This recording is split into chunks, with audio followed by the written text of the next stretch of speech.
நாம மத்தவங்களை பார்த்து போட்டியோ பொறாமையோ பட தேவையில்லை. நம்மளுடைய வேலையை நம்ம கரெக்டா செஞ்சாலே நமக்கான இடம் நமக்காக எப்பவுமே வெயிட் பண்ணும். இப்போது இருக்கும் ஹீரோக்கள் தங்களுக்கு மட்டும் மாசான காட்சிகள் வேண்டும், மற்றவங்களை படத்துல கொஞ்சம் குறைத்தே காட்ட வேண்டும் அப்படின்னு சொல்லுவாங்க. ஆனா மற்றவங்களுக்கும் அதே அளவு காட்சியை கொடுக்க வேண்டும். மற்ற நடிகர்களுடன் நடிக்கும் போது எந்த ஒரு தயக்கமும் காட்டியதில்லை.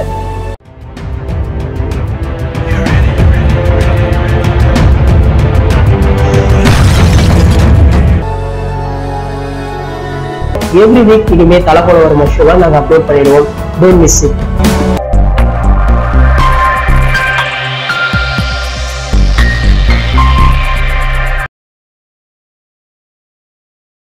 தமிழ் சினிமாவில முன்னணி இயக்குனரான ஏஆர் முருகதாஸ், டாப் நடிகர்களான Ajith sir, Vijay sir, Suriya sir, Vijayakanth sir என பலரை வச்சு படத்தை இயக்கிட்டாரு. சமீபத்துல தளபதி விஜயுடன் 3வது முறையாக கூட்டணி அமைத்து சர்க்கார் அப்படின்ற படத்தை இயக்கி மிகப்பெரிய வெற்றியும் கண்டுட்டாரு. இதை தொடர்ந்து சூப்பர் ஸ்டார் ரஜினிகாந்தை வைத்து புதிய படம் ஒன்றையும் இயக்க இருக்காரு. மேலும் இந்த படத்திற்கு நம்ம சந்தோஷ் சிவன் அவர்கள் ஒளிப்பதிவு செய்யறாரு. இந்த படத்தின் இசையமைப்பாளர் அனிருத் அப்படின்றது சமீபத்துல தான் தெரிய வந்தது. யோகி பாபு இந்த படத்துல இணைந்துள்ளார் என்ற செய்தி சமீபத்துல வெளியாச்சு. ஏற்கனவே முருகதாஸ் சர்க்கார் படத்துல நடித்திருந்தார் அப்படின்றதும் குறிப்பிடத்தக்கது. அதை தொடர்ந்து இந்த படத்துல ரஜினி சாருக்கு 2 ஜோடிகள் அப்படின்னு சொன்னாங்க, 2 கதாநாயகிகள் அப்படின்னு சொன்னாங்க. அதுல ஒன்று நயன்தாரா, மற்றொன்று கீர்த்தி சுரேஷாம். இவர்களிடம் தற்போது பேச்சுவார்த்தை நடந்துட்டு வருதாம். கூடிய விரைவில் முறையான அறிவிப்பு வெளியாகும் அப்படின்னு சொல்றாங்க. தற்போது வெளியாகி இருக்கும் செய்தி என்ன அப்படின்னு கேட்டீங்கன்னா, பேட்ட படத்துல ஆடை வடிவமைப்பாளராக பணிபுரிந்த நிஹாரிகா பசின் கான் இந்த படத்துல காஸ்டியூம் டிசைனராக பணியாற்ற இருக்காங்களாம். இவருடைய இன்ஸ்டாகிராம் ஸ்டோரிஸ்ல புகைப்படம் ஒன்றையும் ஷேர் பண்ணிருக்காங்க. அதுல தலைவர் ட்ரையல் முடிந்து விட்டது அப்படின்னு பதிவு செஞ்சிருக்காங்க.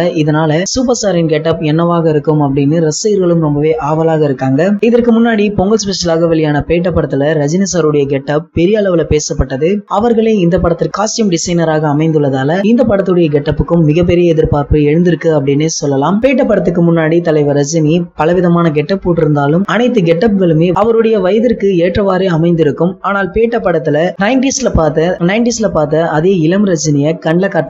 அதற்காக இந்த படத்திற்கும் இவருடைய கெட்டப்பிற்கு மிகப்பெரிய எதிர்பார்ப்பு எழுந்துட்டு இருக்கு. இந்த படத்துல ரஜினி சாருடைய கெட்டப்பை பார்க்க யாரெல்லாம் வெயிட் பண்றீங்களோ அது கீழே உள்ள கமெண்ட் செக்ஷன்ல எங்க கூட ஷேர் பண்ணிக்கோங்க. இந்த வீடியோ பிடிச்சிருந்தா லைக் பண்ணுங்க, ஷேர் பண்ணுங்க. இது போன்ற பல சினிமா செய்திகளுக்கு நம்ம சேனலை சப்ஸ்கிரைப் பண்ணுங்க. மேலும் அப்டேட் மிஸ் பண்ணாம பார்க்க பக்கத்துல உள்ள பெல் ஐகானை கிளிக் பண்ணுங்க.